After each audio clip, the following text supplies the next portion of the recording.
vidéo, je vais ici vous parler de régulation crypto et un petit peu d'échange automatique sur le domaine, l'écosystème crypto, en tout cas les détenteurs de comptes crypto où que vous soyez. Ça va être important pour vous puisque vous allez sûrement être concerné pour pas mal d'entre vous par ça. Alors, avant de rentrer dans le vif du sujet, il faut quand même comprendre une chose, c'est que déjà, avant de parler de crypto, il faut savoir que vous avez aujourd'hui l'AEOI, donc Automatic Exchange of Information, qui est on va dire un accord bilatéral entre différents pays qui sont signataires en fait d'une application de la transparence des données bancaires sur les comptes que vous pouvez avoir dans différents pays. Mais s'ils sont signataires de ces conventions, de cet accord, ils vont avoir l'autorisation de facto d'accéder à vos données bancaires. Donc ça, c'est pour les comptes bancaires traditionnels. Donc c'est quelque chose que je pense que vous connaissez déjà. Et il y a des pays qui sont signataires de cette liste, d'autres qui sont signataires, mais on ne sait pas quand ils vont rentrer en liste là-dedans.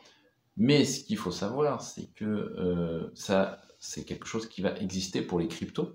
Et ce projet est actuellement en fait en élaboration et en mise en application prévue début 2027. Donc vous voyez, début 2027, c'est dans pas très longtemps, c'est dans moins de 3 ans. Et dans moins de 3 ans, eh bien, il y a déjà ici 48 pays qui sont signataires de cet accord d'échange de données crypto pour les détenteurs de crypto à titre de personnes physiques.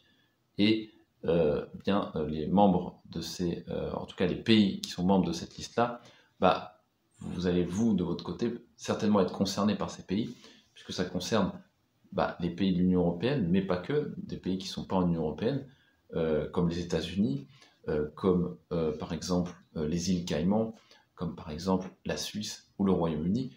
En fin de compte, il y a beaucoup plus de pays que on pourrait le penser dans cette liste, puisque c'est déjà quand même 48 pays, donc c'est pas rien.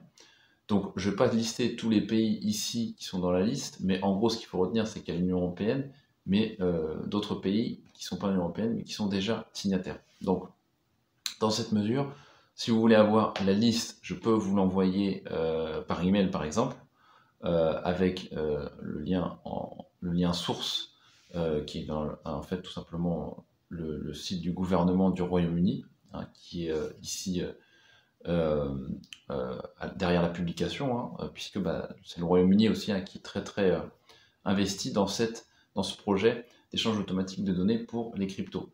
Donc, ça vous laisse un timing, en tout cas de votre côté, si vous vous trouvez dans un de ces pays-là, en Union Européenne et dans ces pays qui ne sont pas en Union Européenne, de moins de 3 ans, un peu moins de 3 ans, pour vous organiser techniquement si vous avez en tout cas un patrimoine crypto qui est conséquent ou qui est amené à être conséquent par différentes activités. L'évolution en tout cas de votre patrimoine crypto peut être forcément impactée de façon importante par cette régulation.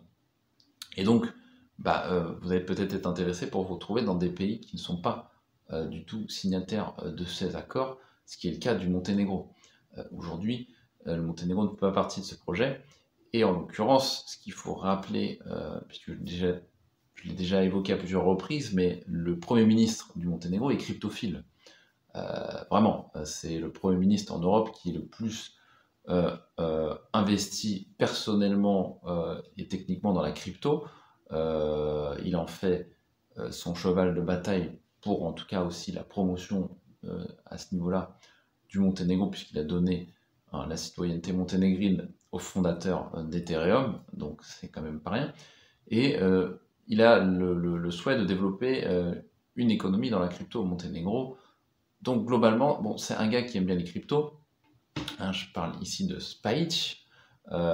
Et donc, même si un jour on doit avoir des régulations au niveau de la crypto au Monténégro, il faut savoir qu'on est quand même sur une vision qui est assez positive, puisque ayant un Premier ministre qui est lui-même très très intéressé par les cryptos à un niveau personnel, mais qui veut le développer dans le pays dans une façon plus massive, en tout cas, à l'avenir, développer un écosystème aussi.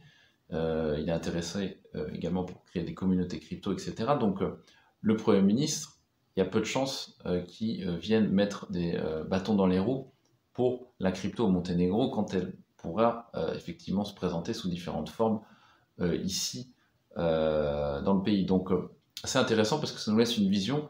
Je rappelle que le Premier ministre de Monténégro, c'est l'homme le plus puissant, en tout cas qui a le plus d'influence en termes de pouvoir dans le pays, puisqu'il a plus de pouvoir que le président, c'est comme ça que ça fonctionne ici. Et en l'occurrence, si il reste, puisqu'il va partir sur une période là, de 4-5 ans ici, donc au pouvoir, donc ça nous laisse en tout cas ici une vision, on va dire voilà, entre 5 et 10 ans, qui est quand même plutôt pro-crypto, ce qui est quand même une horizon qui est quand même pas mal par ces périodes troubles, d'avoir une vue comme ça, assez claire par rapport à la crypto au Monténégro. Et le fait que voilà, nous, on n'est pas dans ce projet de régulation, on fait pas partie du projet de régulation, mais en même temps, s'il devrait en avoir à l'avenir, ça risque d'être plutôt positif, quoi. On a de fortes chances de le penser avec de telles personnes au pouvoir actuellement. Donc, c'est ce que je voulais moi partager dans cette vidéo. En tout cas, c'est déjà prenez de votre côté conscience qu'il y a cette régulation qui rentre, on va dire, en application début 2027, ce qui est quand même assez proche, mais quand même pas trop pour que vous puissiez vous organiser, et de rappeler que le Monténégro n'est pas partie en fait de ces pays qui sont concernés par la régulation. Donc c'est ce que je voulais partager dans cette vidéo. Et si vous voulez en savoir plus pour Monténégro, vous connaissez la chaîne, hein, il y a plus de 100 vidéos hein, sur la chaîne, donc il y a quand même pas mal de contenu sur l'immobilier, sur plein de choses, donc sur la résidence, etc. Mais voilà, en termes de crypto, c'est quand même une information importante que je vous partage aujourd'hui sur la chaîne. Je vous laisse là-dessus, puis je vous dis à bientôt, peut-être sur Adriatique. À plus.